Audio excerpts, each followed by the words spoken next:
Hey guys, it's Samantha. I'm on my other channel. As you can see, I'm in my bedroom. We're getting more comfortable with this.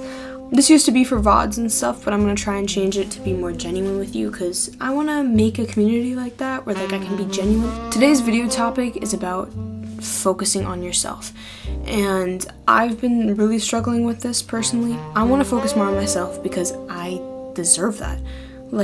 You deserve self-love too. The topic of focusing on yourself. It's not... A lot of people, when they think about it like a checklist, right? You've got gym, you've got journaling, and you got dieting. Rinse and repeat. That's all working on yourself is. No, it's not. Queen. No. That'll come in later, yeah. But in the main scheme of things, that's just busy work. You just gotta focus on yourself and what you want to be, your vision of yourself. It's more than just all this stuff. It's you have to really intentionally focus on your daily life, every little thing in your daily life in order to achieve this vision. And I think that's what the key piece is missing for a lot of people and what I'm personally missing too. What's the problem? Not a lot of people know how to get there. We get stuck in a cycle of knowing the basic things we should do, things I just listed earlier, but we fail to maintain them because we don't have a clear vision of what we want to be. And the main culprits for this are consistency and a lack of focus. We try to maintain all of this effort, but as soon as obstacles hit, we don't know where to go. And that's all because we don't know what we want to do. That also goes with focus. We're focusing on too many things at once, and we get overwhelmed. And inevitably, we slow down or quit because you don't know what you want to be. You see, it's all cycling back to that vision. I'll explain that in a bit. The root cause of why we lose focus is because, like I said, there's no compelling or vision or focus of what you want to be or what you're working towards. And without a target, your energy scatters. You're trying to hit everything at once, but you're actually hitting nothing. And this is the idea of quantity over quality. That's what we're conditioned to believe, that doing more will bring you more. But in reality, focusing on one or two things that serve your vision is far more powerful than juggling 10 things at once. Let me break this down for you. Imagine you have 20 assignments, right? You've got 20 things on your to-do list and you gotta get them all done. You're looking at it and you're like, how am I gonna do this in this much time? There's so much to do. First, you can do time prioritization, right? If that's how you think. You can prioritize it A and B, what's more important.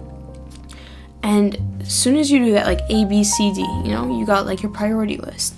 Or you could do it by class schedule, classes too, think if it's homework. You break it down and it just becomes easier to do. Once you get it narrowed down, you can focus on these small things at once. Why do you want to be who you want to be? Now that we know the problem, what's the solution? You have to connect your actions to a why, which is what we just said earlier. You need your vision, right?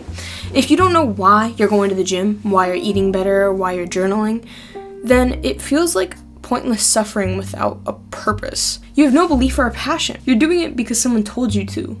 You don't have a sustainable driver. So with all the basic things that I listed, how do they fit in? They're tools. They're not the actual goal itself. They work for any goal, but you have to find out how they fit into your vision. Let's say at first you have a vision, you want to work out, right? As soon as you get that done, you're like, I want to be as big as I can get, right? So you start eating differently to sustain your goal. And that's how dieting comes into your goal too. It's they're all tools. You just have to figure out how to use it. You also have to work smarter, not harder. Hard work is essential, but working smarter accelerates your progress. It's the quantity over quality thing. If you work smarter, it's specifically finding which goals versus everything I want. Working smart just means you're directing this towards the activities that only directly serve your vision. That's the essence of true focus. So how do you follow through? This has been the struggle, or the real thing people are kind of missing. You have to actually write it down. You're talking all this mad talk, all this mad smack, walk the walk, bro. What are you doing? You have to write it down, define your vision clearly. Focus your energy on stuff that actually matters. You have to follow through with consistent action. It's hard, but you need to keep pushing and see the light at the end of the tunnel. Yeah, it's gonna get darker sometimes, But if you have your vision, it's not going to feel like anything. It's like an obstacle, right? If you have a clear vision of what you want to do, you're going to see this obstacle, you're going to be like, oh, that's a wall. I know how to get up that wall. I know how to get over it. You're going back on your vision. If you don't have a clear vision, you see this wall. You go up to the wall. You're like, how am I supposed to get over this? It's a wall. How am I supposed to get over this? And you don't. And that's how obstacles stop you. Because if you don't have a clear vision, you're not going to know how to get around stuff. Quitting seems impossible to overcome when you have no vision. The slightest obstacle like that feels like a dead end. With a clear vision, they become detours, not just roadblocks. You know your destination, so you simply find a way around the problem. The obstacle doesn't matter because your vision is non-negotiable. Another thing is the people around you. You have to set boundaries, and you have to find a balance. People are distractions. There's going to be people that come and specifically try and knock you off. There's some that support you. Yeah, don't get me wrong. Not all people are distractions, but some people are going to come in and try and mess you up. You just have to focus your time. This isn't about hating people. It's about respecting your goals enough to defend it. And when it comes to cutting people off, it doesn't have to be negative or hateful. It's neutral. It's like this person or this activity doesn't align with the vision I have in my life right now. You have to prioritize yourself.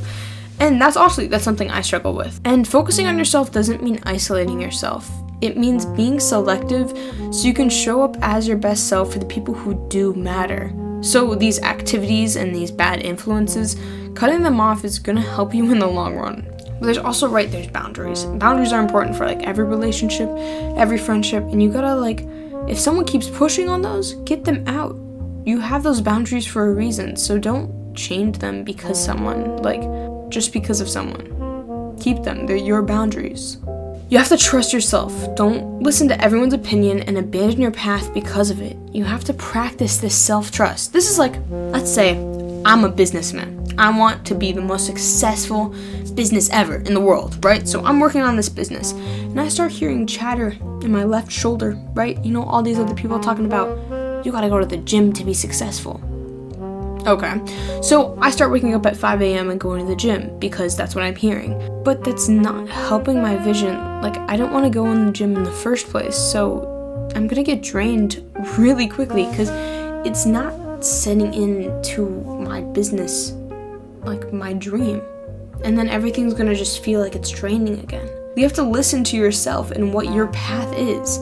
You also have to have self-love. You have to treat yourself with kindness and respect. And this is pushing yourself to be better. Honor your own boundaries, values, and visions. It's going to be hard. I read in this book called The Science of Storytelling, and it talked about how you have this mental space in your brain. And in order to rebuild it, you have to completely break it down. So obviously it's going to be really draining, but just see the light at the end of the tunnel. Trust me. You have to be authentic too. Authenticity is key. Do you have to do these because you like them and they feel true to who you are and who you want to be? Be yourself. The goal is to be a better you, not a copy of someone else. So that's all the real work to it. You're not punishing yourself for who you are today. You're rebuilding the person you know you're meant to be tomorrow.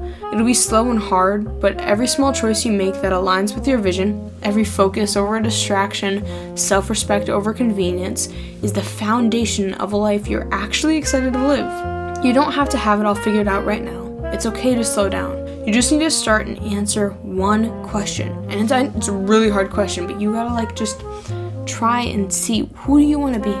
What is your vision for your life? You only have one. You gotta live it like there's no tomorrow. Because honestly, this day is never gonna happen again. You gotta live it to its full potential. Define your goal, write it down, and embody it. Let that be the compass that guides you in everything you do. Thank you for listening. I'm gonna try and post more of this, but go be your best self that you deserve to be.